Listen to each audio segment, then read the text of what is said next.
Narrations के बारे में। अब सबसे पहले हमें पता होना चाहिए what is narration. Narration means statement और स्पीच। अब नरेशन को हम दो भागों में या स्पीच को हम दो भागों में बांट सकते हैं, डायरेक्ट नरेशन और इनडायरेक्ट नरेशन, यानी कि डायरेक्ट स्पीच और इनडायरेक्ट स्पीच। अब फिर क्वेश्चन आता है what is direct speech. Direct speech is the speech in which we express the exact statement of the speaker. जब आप स्पीकर के कहे हुए वर्ड्स को एज इट इज रखते हैं, it is called direct speech. और when we don't express the exact words of the speaker, but we keep the sense of the same statement and express it in our own words. देखिए, जब हम speaker के कहे गए words को exact तो नहीं बोलते, परंतु हम वही अर्थ रखते हैं और उस स्टेटमेंट को अपने वर्ड्स में एक्सप्रेस करते हैं, तो उसे इनडायरेक्ट स्पीच कहा जाता है। अब देखिए स्टूडेंट्स, भले ही आप नरेशन कर रहे हो, भले ही आप वॉइस का कोई क्वेश्चन सॉल्व कर रहे हो, आपको पर्सन्स के बारे में जानकारी जरूर होनी चाहिए। अब देखिए, जब हम पर्सन्स की बात करते हैं, persons may be of three kinds. तो persons are the persons are of three kinds. First person means speaker, I or we. Second person, the listener, you. Third person, the person about whom we are talking or the person we are talking about. अब देखिए, बोलने वाला अपने लिए या तो मैं या तो हम वर्ड यूज करेगा आई, माई, मी। आपको ये याद रखना है कि जो एक फर्स्ट रो है ये आपको सब्जेक्ट केस दिखाती है और ये ऑब्जेक्ट केस दिखाती है। फर्स्ट पर्सन को आप आई, माई, मी से और वी, आवर, अस से दिखाते हैं। सेकंड पर्सन को यू, योर, यू से दिखाते हैं। चेंज होने के लिए नरेशन में केवल यही दो पर्सन्स काम आते हैं। हाँ, वॉइस जब आप बनाते हैं एक्टिव से पैसिव या पैसिव से एक्टिव, तो आपको सारे पर्सन्स का नॉलेज होना जरूरी है। थर्ड पर्सन है, थर्ड पर्सन सिंगुलर होता है, मेल के लिए आता है तो उसे ही, हिज, हिम से दिखाते हैं। फीमेल के लिए होता है तो उसे शी, हर से दिखाते हैं। किसी एनिमल, बर्ड या नॉन लिविंग के लिए होता है तो उसे हम इट से दिखाते हैं और इट के रूप में यूज लेते हैं। और प्लूरल थर्ड पर्सन है, उसे दे, देयर, देम से दिखाया जाता है। तो स्टूडेंट्स, जो पर्सन्स का नॉलेज है आपके लिए नरेशन और वॉइस दोनों सॉल्यूशंस में जरूरी होता है। स्टूडेंट्स, जो डायरेक्ट स्पीच होती है उसके सेंटेंस को हम दो भागों में बांट सकते हैं। जो पार्ट इन्वर्टेड कोमास के बाहर होता है उसे हम रिपोर्टिंग वर्ब कहते हैं, और जो पार्ट इन्वर्टेड कोमास के अंदर होता है उसे रिपोर्टेड स्पीच कहा जाता है। रिपोर्टिंग जो वर्ब है उसमें एक सब्जेक्ट होता है, ऑब्जेक्ट दिया भी हो सकता है और नहीं भी हो सकता है। यदि ऑब्जेक्ट ना दिया हो तो हम अपने आप को अर्थात मी को ऑब्जेक्ट मान सकते हैं। इन्वर्टेड कोमास के अंदर का जो भाग है रिपोर्टेड स्पीच, उसमें जो चेंज होते हैं वो रिपोर्टिंग वर्ब के टेंस पे ज्यादा डिपेंड करते हैं। स्टूडेंट्स, ये जो सेड टू के स्थान पर हम जो चेंज कर रहे हैं ये इस बात पर डिपेंड करता है कि ये पार्ट हमें किस टेंस में दिया गया है और रिपोर्टेड वर्ब जो है उसमें किस प्रकार का सेंटेंस है। ये सब हम अपने आगे के वीडियोस में देखेंगे जो डायरेक्ट इनडायरेक्ट से रिलेटेड होंगे। सबसे पहले हम बेसिक रूल्स की बात करते हैं। तो देखिए, बात आती है रिपोर्टेड स्पीच में क्या क्या चेंज होते हैं। तो हम जब बात करते हैं चेंज इन रिपोर्टेड स्पीच की, तो सबसे पहली चीज हम देखते हैं पर्सन्स। मैंने अभी आपको पढ़ाया पर्सन्स में क्या चेंज आता है।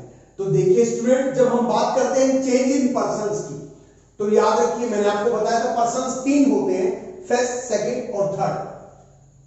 रिपोर्टेड स्पीच के जो पर्सन्स हैं वो रिपोर्टिंग वर्ब के अकॉर्डिंग चेंज होते हैं। इसको एक फॉर्मूले से 123 अपॉन सन से हम देख सकते हैं। यदि रिपोर्टेड स्पीच में फर्स्ट पर्सन हो तो उसे रिपोर्टिंग वर्ब के सब्जेक्ट के अकॉर्डिंग चेंज करते हैं। यदि रिपोर्टेड स्पीच में सेकंड पर्सन हो तो उसे रिपोर्टिंग वर्ब के ऑब्जेक्ट के अनुसार चेंज करते हैं। और यदि रिपोर्टेड स्पीच में थर्ड पर्सन हो तो नो चेंज होगा, अर्थात उसे चेंज नहीं किया जाएगा। अब देखिए बेटा, चेंज इन टेंस की बात करते हैं। तो पहली चीज क्या आती है, no change in universal truth और साइंटिफिक फैक्ट। यदि रिपोर्टेड स्पीच के अंदर का भाग कोई साइंटिफिक फैक्ट का सेंटेंस है या किसी यूनिवर्सल ट्रूथ को दिखाता है तो उसमें हम किसी भी प्रकार का चेंज नहीं करेंगे, भले ही रिपोर्टिंग वर्ब में कोई भी टेंस हो। दूसरा, यदि रिपोर्टिंग वर्ब में यहां पर आपको प्रेजेंट या फ्यूचर टेंस मिल जाए तो रिपोर्टेड स्पीच का टेंस नहीं बदलता। याद रखिए पर्सन्स में चेंज होगा परंतु टेंस नहीं चेंज होगा। कब? जब रिपोर्टिंग वर्ब में प्रेजेंट या फ्यूचर टेंस दिया हो। स्टूडेंट्स, जब रिपोर्टिंग वर्ब में आपको पास्ट टेंस दिया हो, यानी सेड दिया हो, टोल्ड दिया हो, आस्क दिया हो, तो जो रिपोर्टेड स्पीच में जो चेंजेस आते हैं वो इस प्रकार होते हैं। यदि रिपोर्टेड स्पीच में आपको फर्स्ट फॉर्म दे रखी है तो उसे सेकंड फॉर्म में कन्वर्ट कर दिया जाता है, चेंज कर दिया जाता है। जैसे इज़-एम-आर हो तो उसे वॉज या वर में बदल देते हैं। हैज या हैव हो तो उसे हैड में बदला जाता है। कैन को हम कुड में चेंज करते हैं। मे को माइट में चेंज किया जाता है।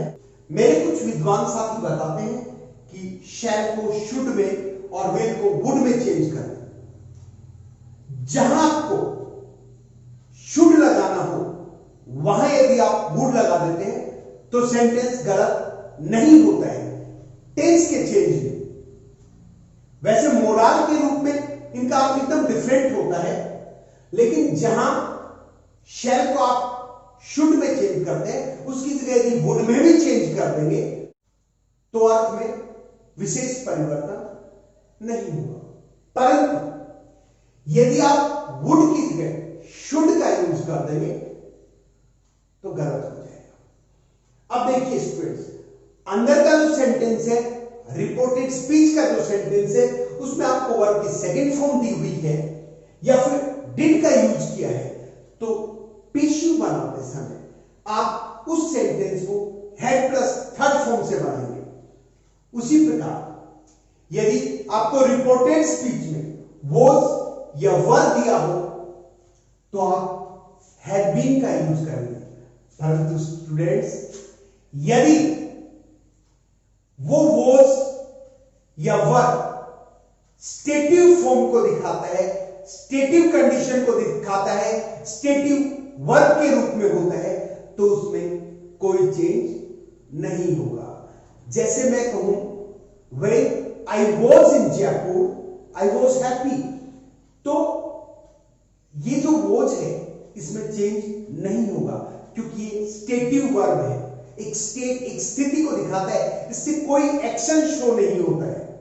जब रिपोर्टिंग वर्ब पास्ट टेंस में हो तो कुछ और भी चेंज होते हैं जो हमें रिपोर्टेड स्पीच में करने होते हैं। देखिए, यदि हियर होता है तो उसे देयर में चेंज करते हैं। दिस होता है तो उसे दैट में कन्वर्ट किया जाता है। दीज को दोज में बदलते हैं। टुडे को दैट डे बना दिया जाता है। टुनाइट को दैट नाइट में कन्वर्ट करते हैं। अगो को बिफोर में चेंज किया जाता है।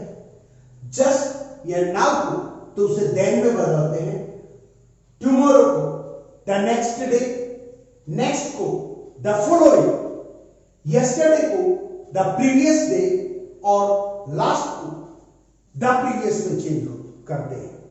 स्टूडेंट्स, यदि आपको नरेशंस के क्वेश्चन सोल्व करने हैं तो आपको ये जो बेसिक प्रिपरेशन है जिसके बारे में मैंने अभी बताया इस वीडियो में, वो करनी होगी।